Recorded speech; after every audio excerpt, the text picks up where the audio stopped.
आप सभी को हरियाली तीज की बहुत बहुत शुभकामनाएं। राधे राधे एवरीवन। हरियाली तीज के दिन सुहागन महिला अपने पति की लंबी उम्र और अच्छे स्वास्थ्य के लिए माता पार्वती की पूजा व्रत करती हैं। आज की वीडियो में मैं आपको हरियाली तीज व्रत की संपूर्ण पूजा विधि बताऊंगी। सारी तैयारी मैंने कर ली है। चलिए अब वीडियो शुरू करते हैं। सुबह के समय यह पूजन किया जाता है। तो हरियाली तीज के दिन सुबह सुबह स्नान करने आदि करने के बाद जिस जगह पर आप पूजा कर रहे हैं उस जगह को अच्छे से साफ कर लें। फिर आप चाहें तो वहाँ पर रंगोली बना सकते हैं, वरना आपकी जैसी मर्जी। आप यहाँ पर हम एक चौकी लगा लेंगे। चौकी पर हम लाल रंग का वस्त्र बिछाएंगे। माता रानी की पूजा में हमेशा लाल रंग का उपयोग करना सबसे शुभ माना जाता है। अब हम क्या करेंगे, यहाँ पर हमने मिट्टी से गणेश जी बना लिए हैं। साथ ही हमने भगवान शिव शंकर बनाए हैं, यानी शिवलिंग बना लिया है। माता गौरी यानी माता पार्वती की मूर्ति हमने बनाई है। आप चाहें, आपको कोई विशेष आकृति देनी नहीं आती तो कोई बात नहीं, आप पिंड आकार में या गोल आकार में या ये भी तीनों मूर्तियाँ बना सकते हैं। घर में जो गमला है उसकी मिट्टी से भी आप बहुत आसानी से बना लेंगे। तुलसी की मिट्टी से नहीं बनाना, बाकी किसी भी मिट्टी से आप बना सकते हैं। तो यहाँ पर हमने गणेश जी, भगवान शिव शंकर, माता पार्वती की स्थापना कर ली, यानी निर्माण कर लिया है हमने। अगर आपके पास मूर्तियाँ नहीं हैं, आप नहीं बना सकते, तो आप कोई बात नहीं, आप शिव परिवार का फोटो या मूर्ति भी ले सकते हैं। यानी अगर आपके पास घर पे पहले से आपके पास टाइम नहीं है बनाने का, तो आप फोटो या मूर्ति ले लीजिए। इसके बाद चौकी पर फूलों का आसन देकर भगवान शिव शंकर को हम विराजमान कर देंगे। साथ ही जो हमने मिट्टी की मूर्तियाँ ली हैं उनको हम एक पात्र में, किसी भी शुद्ध पात्र में, थाली वगैरह में हम इनको विराजमान कर देंगे। पहले फूलों का आसन देंगे, उसके बाद विराजमान कर देंगे। आप चाहें तो आप चावल का आसन भी दे सकते हैं। और देखिए, तो मिट्टी की मूर्तियों को ही विधान है, लेकिन अगर कोई मजबूरी या आपके पास टाइम ज़्यादा नहीं है तो फिर आप फोटो का पूजन कर सकते हैं। अब हमें कलश की स्थापना करनी है, जहाँ पर हमने चावल ले लिए हैं। देखिए, यहाँ पर चावल टूटे नहीं होने चाहिए, साबुत होने चाहिए। चावल से हम अष्टदल कमल बना देंगे। अगर अष्टदल कमल बनाना नहीं आता तो कोई बात नहीं, सिर्फ चावल की ढेरी लगा दीजिए। इसके बाद हम कलश की स्थापना करेंगे। तो कलश में जल डाल देंगे, हल्दी, सुपारी, सिक्का, चावल, फूल डालेंगे।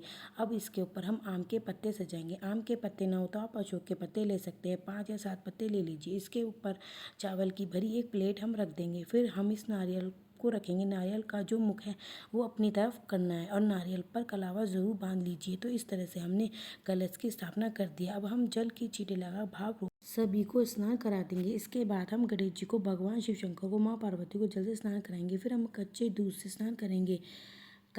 आप चाहें तो आप पंचामृत भी बना सकते हैं, कच्चा दूध भी ले लीजिए। तो कच्चे दूध से अभिषेक करा दिया है। इसके बाद फिर से हम शुद्ध जल से अभिषेक करा देंगे और फिर हम देसी घी का दीपक जलाएंगे।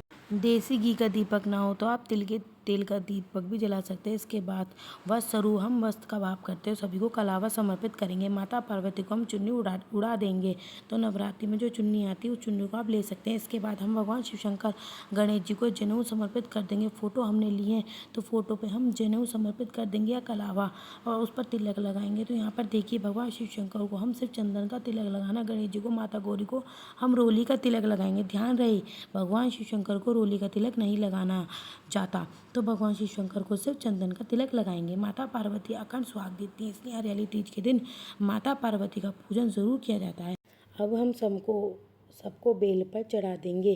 देखिए, जब भी भगवान शिव शंकर का पूजन करते हैं तो बेलपत्र चढ़ाना सबसे ज़्यादा अनिवार्य होता है। बाकी चीज़ें आपको ना भी मिले तो आप बेलपत्र जरूर चढ़ाइए का। इसके अलावा जो भी भगवान शिव शंकर को प्रिय है, जैसे भांग, धतूरा, शमी का पत्र, जो भी आपके पास अवेलेबल हो आप वो चढ़ा दीजिए। तो बहुत ही प्रेम पूर्वक ओम नमः शिवाय का उच्चारण करते हैं भगवान शिव शंकर, माता पार्वती, गणेश जी का पूजन करेंगे। फिर हम गणेश जी को, माता पार्वती को लाल रंग के फूल समर्पित करेंगे। भगवान गणेश जी को सफ़ेद रंग के फूल समर्पित करेंगे। सफ़ेद ना हो तो आप गेंदे के भी चढ़ सकते हैं। इसके साथ ही हम माता पार्वती को सुहाग की सामग्री जरूर समर्पित करेंगे। हो सके तो 16 श्रृंगार समर्पित कीजिए। 16 श्रृंगार ना हो तो आप 2, 5, 7 जितनी चीज़ें वो समर्पित कर दीजिए। साथ में एक साड़ी ले लीजिए। साड़ी समर्पित ना कर पाएँ तो ब्लाउज का पीस भी आप समर्पित कर सकते हैं। तो ये चीज़ें हम बायने के लिए भी निकालते हैं। तो ये हम माँ पार्वती को समर्पित कर देंगे। भोग जो हमने बनाया है, आप नहीं बना पाए तो कोई बात नहीं, आप तीज के दिन घेवर का भोग ज़रूर लगाइएगा। साथ ही हमें कोई भी ऋतुफल समर्पित कर देंगे। फिर आप यथासंभव दक्षिणा समर्पित कर देंगे, धूप दीप दिखाएंगे। हमें माँ पार्वती का श्रृंगार करना है, तो जो सामग्री हमने चढ़ाई है उसमें से ही हम माँ पार्वती का श्रृंगार कर देंगे। माँ पार्वती को बिंदी लगा देंगे, सिंदूर माता पार्वती को हम लगाएंगे। देखिए जितनी बार आप सिंदूर चढ़ाएंगे, 3 बार, 5 बार, 7 बार, जितनी बार आप माँ पार्वती को सिंदूर चढ़ाएंगे उतनी ही बार आप अपनी मांग में लेंगे। हमें अपनी मांग में लगाना है, इसे सुहाग लेना कहते हैं। पहले तो हम सिंदूर चढ़ा देंगे, जब पूजा पूर्ण हो जाएगी उसके बाद जितनी बार हमने सिंदूर चढ़ाया उतनी यहाँ बार हम सिंदूर उंगली में अपने माथे पर लगा लेंगे, अपनी मांग में लगा लेंगे। इसके बाद हमें मेहंदी ज़रूर लगाइए। तो अगर आपने कीप में मेहंदी ली है तो कीप में ले लीजिए, नहीं तो जो मेहंदी आप चढ़ा रहे हैं उसी में मेहंदी से थोड़ा सा घोल के माँ पार्वती के हाथों पैरों पर मेहंदी लगा दें। उंगली से मेहंदी बच गई वो अपने हाथों पर लगा लें। हालांकि हमने मेहंदी लगाई हुई है लेकिन फिर भी हम मेहंदी हम लगा लेंगे। तो इस तरह माता का श्रृंगार करेंगे। माता का झूठा श्रृंगार है वो हम लेंगे और फिर हरियाली तीज व्रत की कथा सुनेंगे। तो हमने हाथ जोड़ के फूल लेकर हरियाली तीज व्रत की कथा सुने। फिर कथा सुनने के बाद ये फूल जो माँ पार्वती के चरणों में समर्पित कर देंगे। हम कपूर से आरती कर सकते हैं, दीपक आपने जलाया तो आप दीपक से भी आरती कर सकते हैं। बहुत ही प्रेम पूर्वक हमें पहले गणेश जी की भगवान की आरती करनी है, फिर भगवान शिव की आरती, माँ पार्वती की आरती करेंगे। आरती करने के बाद हाथ जोड़कर माँ पार्वती से, भगवान शिव शंकर से पूजा में आ रही कमियों की क्षमा याचना करेंगे। सबकी मनोकामना पूर्ण करने के लिए प्रार्थना करेंगे।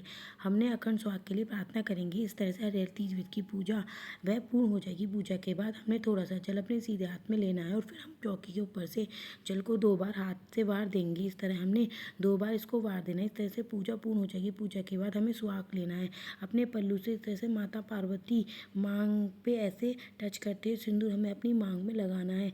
मैंने आपको पहले भी बताया था जितनी बार आप माता सिंदूर चढ़ाएंगे माता पार्वती को याद रखिएगा उतनी बार हमें सुहाग लेना है। सुहाग लेना कहते हैं मैया मेरे सुहाग की उम्र रखी है, मुझे अखंड सुहाग प्रदान कीजिए, ऐसा बोलते हुए माँ पार्वती से सुहाग लेंगे और हाथ में जोड़कर माता से पूजा में रही गलतियों की क्षमा याचना करेंगे। अब जो जल का लोटा हमने लिया है कथा सुनने के बाद ये हम सूर्य देवता को अर्घ दे देंगे और जो सामान हमने चढ़ाया है उसे यानी भोग हमने चढ़ाया वो हमने साड़ी ब्लाउज श्रृंगार का सामान चढ़ाया हुआ हम अपनी सासू माँ जेठानी को दे देंगे बायने के रूप में, या अपनी नंद को दे देंगे। मंदिर में पंडितायन को भी दे सकते हैं। इस तरह से पूजा हो हमारी पूजा समाप्त हो गई है। अगर आपके पास लड्डू गोपाल जी की सेवा करते हैं तो झूला झुलाइएगा और खुद भी झूला झूलिएगा। पूरे 16 श्रृंगार करिए। 30 दिन के दिन पूरे 16 श्रृंगार करने से तीज का पूजन किया जाता है। देखिए हरियाली तीज के दिन सुबह सुबह हमें पूजन करना है, लेकिन सुबह के समय टाइम ना मिले तो आप शाम को पूजन कर सकते हैं। और पूजन करने के बाद रात को सोने से पहले हमें विसर्जन करना है, क्योंकि हमें सोने से पहले ही उठानी होती है। क्योंकि हमने मिट्टी को शिवलिंग बनाया, मिट्टी से जब भी आप पार्थिव शिवलिंग बनाते हैं, कोई भी मूर्तियाँ बनाते हैं, उसका विसर्जन जरूर होता है। दिया शांत होने के बाद कभी भी आप विसर्जन कर सकते हैं। विसर्जन के लिए हमें एक बड़े से पात्र में जल लेना है। जो हमें मूर्तियाँ विसर्जित करी हैं उन मूर्तियाँ घुल जाएँ यानी मिट्टी घुल जाए तो हम उस जल को पौधों में डाल देंगे। तुलसी जी को छोड़कर आप किसी भी पौधे में डाल सकते हैं। फिर आपने जो कलश लिया है उसके पत्ते हमने पूजा में चढ़ाए वो सब शिव जी के परिवार को विसर्जित करेंगे, इसी जल में डाल देंगे, फिर पौधों में डाल देंगे। इस तरह से बहुत आसानी से घर पर ही हम विसर्जन कर सकते हैं। भगवान भोले शंकर माँ पार्वती की कृपा आप पर सदा बनी रहे। ओम नमः शिवाय। राधे राधे। आपको वीडियो कैसी लगी हो ये ज़रूर बताना कमेंट